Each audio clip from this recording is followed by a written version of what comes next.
Hello, so this is Raspberry Pi, and just looking at me, monitoring me. You see the screen. It's detecting my eyes and my face. So as you see here, the camera is mounted on top of this pan and tilt structure, and it's attached through a wire to the brain, which is the Raspberry Pi. As you see here, my Raspberry Pi is connected to my monitor through the USB with a VS Code running a Python script on the Raspberry Pi. And it's that script is using the OpenCV open source library to detect my face. So as you see, the message is showing no face detected because I'm just hiding my face. As soon as I'm moving my hand, it will detect my face, and it's going to detect my eyes in green and my face in blue. And you see the Raspberry Pi is trying to keep my face in the center of the screen. Now I'm going to move left and right. And you see the logging before moving, you see the logging of the Python script.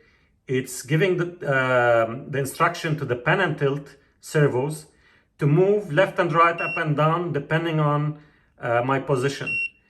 Remember, like the main objective is to keep my face in the middle of the screen.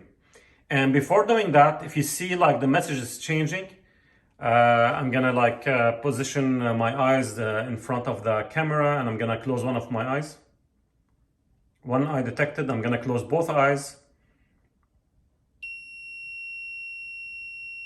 So you see it turning red, and the buzzer make a noise because both eyes are closed.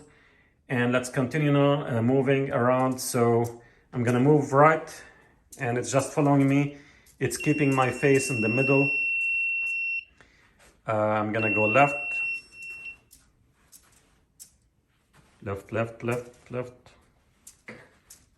keeping my face just in the middle. Now let's go up and let's go to the middle first. And now I'm gonna go down.